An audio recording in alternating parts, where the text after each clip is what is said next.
and welcome. My name is Shelby Cook. I am the programmer and the editor-in-chief at Film East.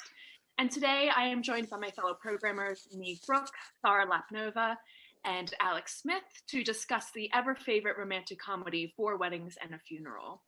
This segment is part of Film East, a Norwich-based young film programmers group supported by Reel Connections and the Film Hub Southeast. So just to give you some background on Four Weddings, if you're one of the few people who have never seen it, Four Weddings and a Funeral was written by Richard Curtis, who is known predominantly for writing British romantic comedies, particularly starring Hugh Grant. So that's such as Notting Hill, Love Actually, Bridget Jones's Diary. It was directed by Mike Newell and was nominated at all the major awards in 1995, including Best Picture nomination at the Oscars, and it took home multiple BAFTAs. So it was very well received at the time. So I think what we're going to ground our discussion in today is looking at sort of the stereotypes of the characters that are being created and sort of the archetypes of all the different characters. So just to give a brief reminder in case anyone hasn't seen the film in a long time. So we have Charles, who's played by Hugh Grant. And he is a middle-class Englishman in typical Hugh Grant style. He's bumbling. He's not very stereotypically masculine. He's quote-unquote the pretty boy, and he's a nice guy. So Carrie plays the romantic lead in the story. She's an American. She essentially gets married to a Scottish man to social climb. She's elusive and unattainable and is pretty much labeled as exotic because she's American. She's much more laid back and is more flirtatious with the men. Henrietta is Charles's ex-girlfriend. She is middle class and English. They refer to her as Duckface because she, I guess, is not very pretty. She's dowdy, she's trite, uptight, a complete contrast to the carefree and cool American, and becomes Charles's last resort. And then we have Matthew and Gareth, who are closeted partners. Gareth very much plays the flamboyant and over-the-top gay man, and Matthew is more of the subdued Scottish man in the group, which also goes against the fact that he's the only Scotsman in the entire group, who the rest are English, middle-class English people. So I guess the first way that we'll tackle this is, what was everyone's initial reaction to the characters and their representations? And has this changed since the last time you watched it? Because I know when I first watched it, obviously you kind of have that rose color glasses over it, and you sort of fall in love. Like, oh, Hugh Grant is so cute. Oh, and you sort of fall in love with the story and you want it to be all romantic. But then when you watch it again, when you're sort of more of an adult and a little more mature, you sort of start to see that it's not really a fantastic representation of gender in particular. And just for me, where I like to look at films is from national point of view. So sort of, again, making that stereotype of the bumbling but rich English gentleman. The Americans are represented as very loud and fleeting. The women are promiscuous and heartbreakers and social climbers. Whereas the English women are dowdy and dull compared to the exotic American.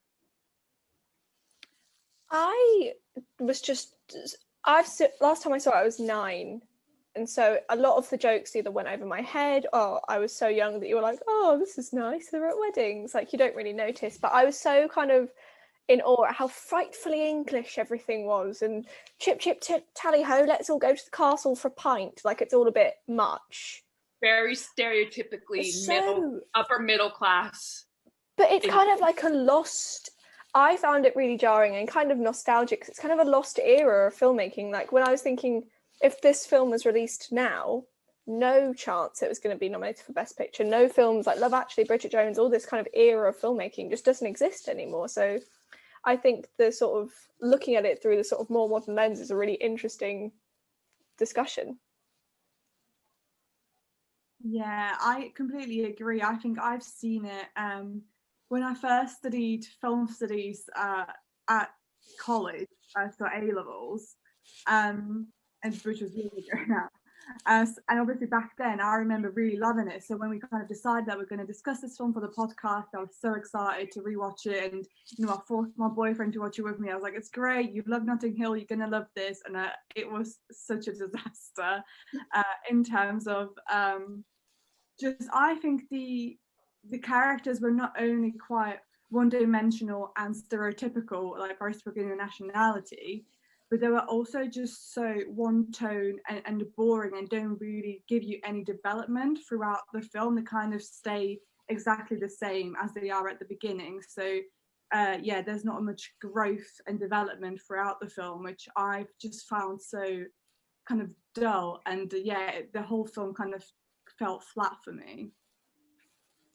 Well, I only first watched it about a year ago. I had never seen it when I was younger. I'd caught bits of it on TV, but never really paid attention. So when I first properly sat down and watched it, I remember I very quickly realised all the kind of praise I'd heard other people giving it wasn't really matching up to the opinion I was forming. And I just kind of started laughing and making fun of it because it's, well, first of all, it just made the women seem like wedding crazy, like that's all they cared about, and absolutely no depth to them. It was just get married, get hitched as soon as possible. And that was really, really funny for me. So I never really saw it as anything good, rather than something to maybe just have on in the background and giggle at when someone was so English, and like you said earlier, saying like, oh, higgledy pickle, and really playing into those stereotypes. I think the one thing that I did appreciate about the film was that it sort of treated the male's relationship with wedding completely different. So Hugh Grant's character really wants to get married. I mean, he doesn't want to get married for the right reasons, because he feels like it's like a social pressure. You know, it's sort of the same thing that a lot of women are put under pressure, like, when are you going to get married?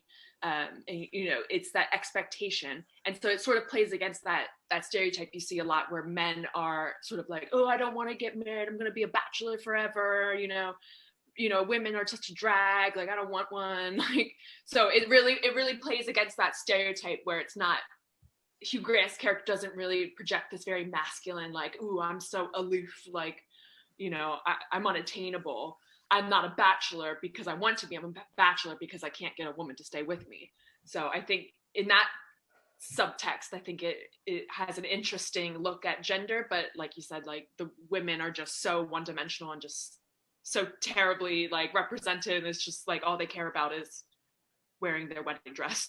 But we haven't we've not spoken about Carrie yet, the American lady, and I think it's really interesting just the language that's used between describing her and all the British women, because she is seen as like this ideal, glamorous, like, whereas all the British women, like you said, are duck-faced or loud or gobby, like there's no in between. When I think, Fiona is a very similar vibe to the American lady, but she's seen as kind of rude, whereas they're exactly the same character almost. It's very much that stereotype. And when I was watching this, I was like, Richard Curtis has got to have beef with Americans, because in all of his movies, especially the American women are just very one-dimensional and just very much just this stereotype. Like, they have no personality. They're just oh my god, in Love Actually, Jesus. In Love Actually, yeah, and in Notting Hill, because she's American She's as well. American. He really, oh my god, in About Time, it's Rachel McAdams. Yeah, he really has a beef with the women, I think. And like, every single one of his characters are exactly the same. Yeah, they're all like bookish and a bit like, ooh. Yeah, they're all stereotypes too, and they're just like, they have no personality, they have nothing unique about them. So like, you know, I personally think Richard Curtis isn't the best screenwriter. I mean, other people may have a different opinion, but it's blown my mind. Yeah, he really has a problem with Americans. And in Love Actually as well, with the president, the American president, that's like really horrible. And Hugh Grant's like, I'm better than this. Oh god, yeah, Harry Potter and football. Yeah.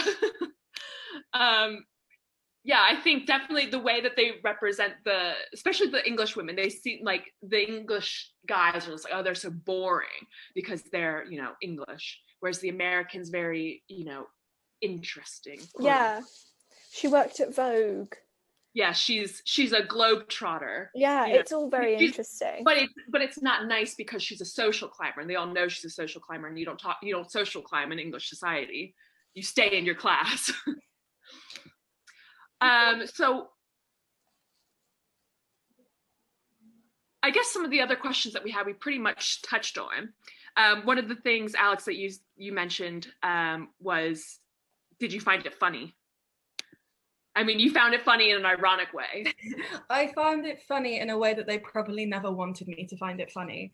And I think that's due to a lot of things, like it's been how many years since it was released now? I don't know.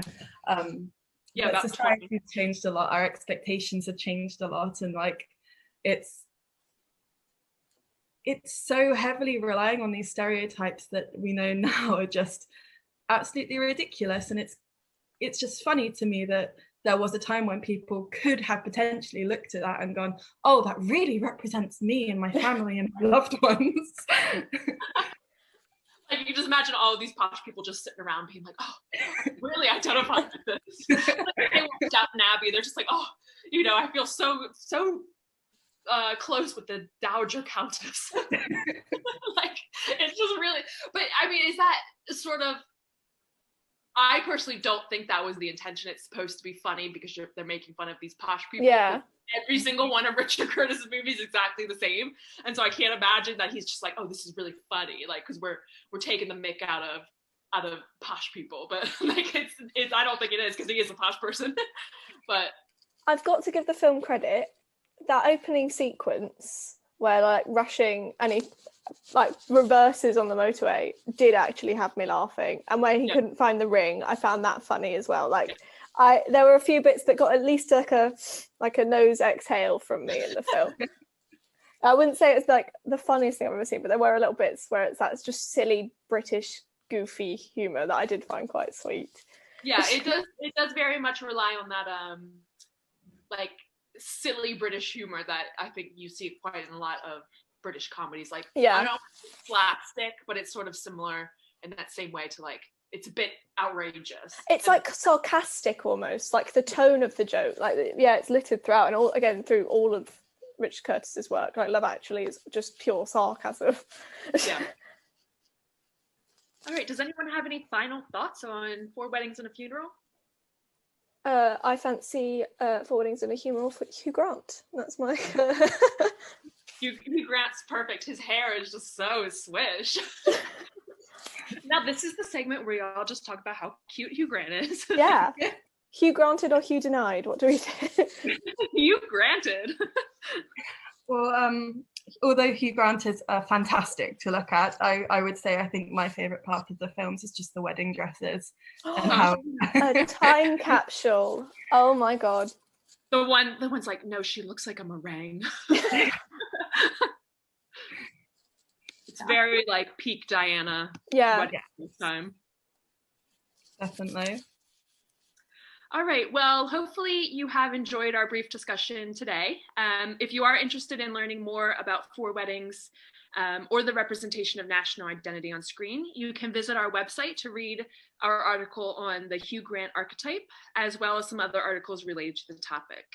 If you are interested in contributing to our film and television blog, you can visit film-east.com/submissions for more information. To learn more about Film East and the Young Film Programmers, you can visit our website, film-east.com, or you can follow any of our social medias at films_east. And again, we're Film East, a Norwich-based young film programmer group supported by Reel Connections and part of Film Hub Southeast and the BFI Fan Network.